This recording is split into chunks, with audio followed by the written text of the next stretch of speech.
दोस्तों मैं लेकर आ चुका हूँ एक नया कल्टीवेशन मानवा। और इस मानवा के स्टार्ट में हमें एक अटैक दिखाया जाता है जो कि एक लड़की की तरफ जा रही थी। अभी उस बंदे का सीन दिखाया जाता है जिसने उस बंदे ने उस लड़की की गला काट दी थी उस अटैक से। और उस बंदे का नाम बताया जाता है जो कि बैक मेगुल है। और वो बंदा चिल्लाते हुए कहता है हम लोग फाइनली मिल गए असुरा हेवनली डीमन लॉर्ड। तभी हमें असुरा हेवनली डीमन लॉर्ड का सीन दिखाया जाता है जो कि देखने पर ही बहुत खतरनाक था। तभी मेगुल मन में ही कहता है, इसे देखने के बाद ऐसा लग रहा है जैसे कि ये बहुत ही ताकतवर है और ये डीमन हिस्ट्री में सबसे पावरफुल डीमन है। एक कोल्ड फेस जो कि देखने पर ही डर लगता है। ग्रेटेस्ट लेजेंड है वो डेमोनिक वर्ल्ड का जो कि लीडर है डेमोनिक कल्ट का असुरा हेवनली डीमन। लोग इसके लिए पता नहीं कितने बलिदान देते हैं और कितने इंसानों का जान लेते हैं इसके लिए। ये सिर्फ एक मैटर है जिसमें ये मैटर है टाइम का, इससे पहले कि पूरी दुनिया इसके कदमों में आ जाए। तभी नैरेटर बताता है उससे पहले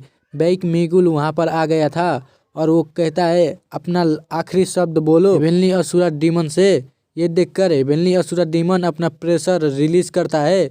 ये देखकर मेगुल भी डर जाता है और कहता है ये वर्दी है मेरा अपोनेंट बनने के लिए और ये स्टोरी का फाइनल बॉस होगा। और हंसते हुए कहता है ये इंटरेस्टिंग नहीं होगा बिना किसी चैलेंज के, इसीलिए चलो फन करते हैं इसे हराने से पहले। और कहता है अब तुम्हारा समय खत्म हो चुका है हेवनली डीमन लॉर्ड। अभी हेवनली डीमन लॉर्ड का सीन दिखाया जाता है जो कि साउंड टेलीपैथी की मदद से कहता है प्लीज मुझे मत मारो। ये सुनकर बैक मेगुल का चेहरा कार्टून जैसा बन जाता है और कहता है क्या मैंने गलत सुना, क्या ये अपोनेंट कुछ गलत बात कर रहा है या फिर मेरा कान ही खराब हो गया है। और कहता है ऐसा हो ही नहीं सकता कि ये अपनी जान के लिए भीख मांगेगा। अभी वो हेवनली डीमन लॉर्ड का सीन दिखाया जाता है जो कहता है प्लीज मुझे मत मारो, मैं सीरियस हूँ, मुझे जाने दो यहाँ से। ये सुनकर बैक और भी गुस्सा हो जाता है और मन में कहता है ये तो साउंड टेलीपैथी यूज कर रहा है। तभी उस डीमन लॉर्ड का सीन दिखाया जाता है जो कह रहा था मैं चूहे के जैसा छुप के रहना चाहता हूँ, रह सकता हूँ, अगर तुम चाहो तो मैं इस जगह से बहुत ही दूर चला जाऊंगा। ये सुनकर बैक और भी गुस्सा हो जाता है और कहता है मैं ये अलाउ नहीं करूंगा। मन में ही गुस्सा होते हुए कहता है तुम मेरे प्लान को बर्बाद कर रहे हो एक अच्छा हीरो बनने के लिए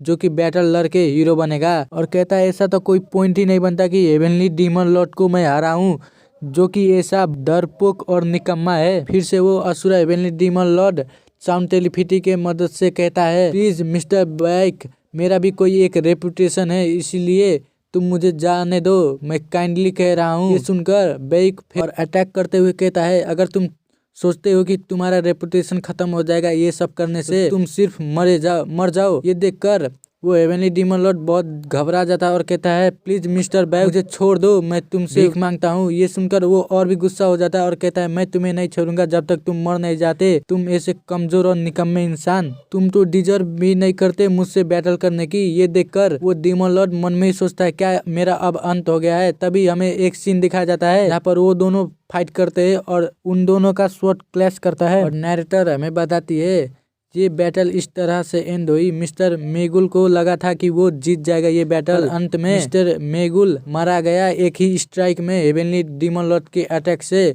और 22 साल बाद का सीन दिखाया जाता है जहाँ पर डेमोनिक कल्ट का ग्राउंड दिखाया जाता है जहाँ पर हमें असुरा हेवनली डीमन लॉर्ड का सीन दिखाया जाता है जो कह रहा था आखिर बैक मेगुल ने मुझ पे अपना स्ट्रॉन्गेस्ट अटैक किया क्यों नहीं, वो तो मुझ पे अपना स्ट्रॉन्गेस्ट अटैक भी कर सकता था। और वो कहता है जो भी हो इसके वजह से मुझे और भी चांस मिल गया कि मैं अपने आने वाले पीढ़ी को आगे बढ़ा सकूं। और इसके वजह से और सभी को पता है मैं पावर को मानता हूं, इसी की वजह से मेरे 3 लड़के जो कि नया कल्ट लीडर बनने की कोशिश कर रहे थे लेकिन अब वो तीनों ही ग्रेवयार्ड में पड़े हुए हैं। तभी हमें एक बंदे का सीन देखा जाता है जो कहता है फादर क्या आप ठीक हो। ये देखकर वो बंदा कहता है ये मेरा यंगेस्ट सन है गुरु गैंग। तभी नैरेटर हमें बताती है ये हेवनली डीमन लॉर्ड का आखिरी सन है जो कि इससे मिलने आया था इस वक्त।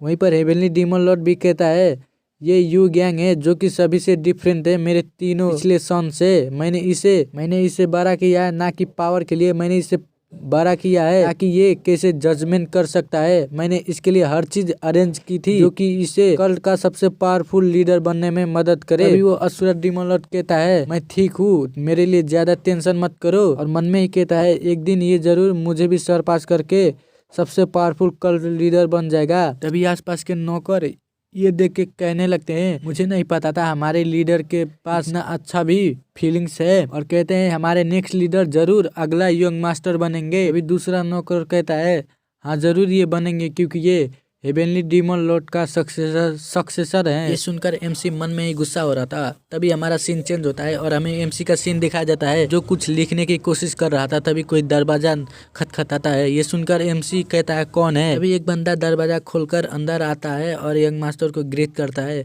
और हमें बताया जाता है ये बंदा इस सेक्ट का ग्रिम रीपर है जिसे टॉर्चर एक्सपर्ट भी कहते हैं। एमसी से कहता है मैं ऑर्थोडॉक्स सेक्ट का एक बंदे को टॉर्चर कर रहा था, तभी मुझे महाराज ने इधर भेजा है कि मैं आपको जानकारी दे सकूं। मैं महाराज का रिक्वेस्ट लेकर आया हूं इधर। ये सुनकर एमसी अपना फेस कोल्ड हार्टेड पर्सन जैसा बना लेता है और मन में सोचता है ये जरूर मेरा क्वालिफिकेशन चेक कर रहा है फ्यूचर से लीडर के लिए, और कहता है आगे बोलो क्या हुआ। ये सुनकर वो ग्रिम रिपर कहता है उस क्रिमिनल को अंडरग्राउंड पैसेज में रखा गया है जिसे 3 दिन से टॉर्चर किया जा रहा है। और कहता है पहले दिन में उसका कमर से लेके पैर तक पूरा स्किन निकाल कर हमने उसे नमक पानी भरे हुए बाल्टी में आधा दिन के लिए रखा था। और कहता है टॉर्चर के दूसरे दिन मैंने उसका पैर काट कर पिग्स को दे दिया खाने के लिए, और तीसरे दिन जो कि आज है उसे पता चला कि उसका हाफ बॉडी ही नहीं है उसके शरीर में। कहकर वो बंदा मन में ही सोच रहा था मैं ही सिर्फ इस सेक्ट में ऐसा हूँ जो कि इस लेवल तक की टॉर्चर कर सकता हूँ और कोई ऐसा नहीं कर सकता। मन में ही सोच रहा था यंग मास्टर मुझ पे जरूर प्राउड होंगे। और यंग मास्टर की तरफ देखता है तभी एमसी गुस्से में अपना हाथ टेबल पर मारता है और कहता है इतना इनफ नहीं है। सुनकर वो बंदा कहता है मुझे माफ कर देना यंग मास्टर, और मन में ही कह रहा था क्या इतना काफी नहीं है टॉर्चर। और मन में ही कह रहा था मुझे लगा था कि ये कहेंगे ये बहुत ही खतरनाक टॉर्चर है इतना काफी है, पर रियलिटी में तो इन्होंने वैसा कुछ नहीं कहा। ये वैसे ही एक्ट कर रहे हैं जैसे इनका ब्लड लाइन है हेवनली असुरा डीमन के जैसे। कहता है मैं उससे और भी ज्यादा खतरनाक टॉर्चर करूंगा यंग मास्टर, और ये कहकर वो वहां से चला जाता है। वो बंदा जाने के बाद हमें एमसी का सीन दिखाया जाता है जो गहरी सांस लेता है, डरते हुए कहता है ये लोग बहुत ही खतरनाक है, ये तो बहुत ही हार्मलेस हैं जो कि कुछ भी नहीं सोचते। और हमें एमसी का फेस दिखाया जाता है जो कि पसीने से पूरा लथपथ हो चुका था। कहता है मैं उस ग्रिम रीपर की बात सुनकर डिस्ट्रैक्ट हो चुका था और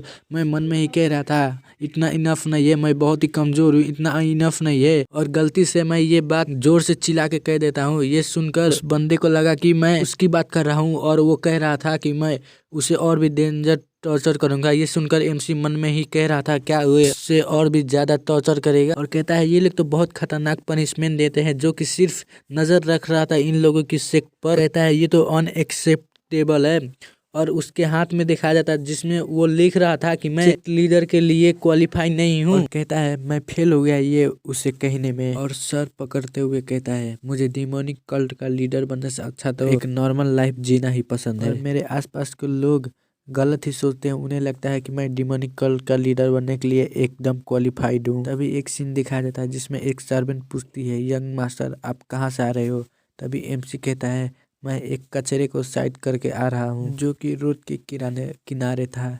ये सुनकर उस सर्वेंट को लगता है कि ये ऑर्थोडॉक्स सेक्ट के मेंबर को कचरा कह रहा है। दूसरा सर्वेंट कहता है ये कह रहे हैं कि उस बंदे को कहीं फेंकने के लिए, क्या वो हमारा अंडरग्राउंड प्रिजन है। तभी एक सर्वेंट चिल्लाते हुए कहता है कल्ट लीडर हमारे यंग मास्टर फाइनली अपना असली रंग दिखा रहे हैं, और कहता है हमारे यंग मास्टर अब सही रास्ते पर चल रहे हैं। ये सुनकर एमसी मन में ही कहता है मैं तो सिर्फ कचरा फेंकने जा रहा था, ये लोगों को गलतफहमी हो चुकी है। और कहता है इस जगह पर मैं एक नॉर्मल लाइफ कभी भी नहीं जी सकता हूँ, लगता है मुझे अपने फादर को इसके बारे में कहना पड़ेगा इससे पहले कि ये मुझे सेक्ट का लीडर बना दे। तभी कोई दरवाजा खोल के कहता है यंग मास्टर। सुनकर एमसी कहता है क्या है, और मन में कहता है इसने तो मुझे लगभग डरा ही दिया। और एमसी हमें बताता है ये डेमोनिक कल्ट का 6th एल्डर है जो कि हमेशा स्माइल करते ही रहता है। अभी वो बंदा हंसते हुए कहता है young master sect leader critical condition में है और वो आपसे मिलना चाहते हैं। सुनकर एमसी पूरा शॉक हो जाता है और कहता है क्या। तो दोस्तों इसका चैप्टर यहीं पर ख़त्म होगा, और इसका अगला चैप्टर कर मैं हो सके तो ले आऊँगा क्योंकि मेरा मोबाइल का कंडीशन अभी बहुत ही ख़राब है, इसीलिए मैं जितना ट्राई कर रहा हूँ वीडियो बनाने के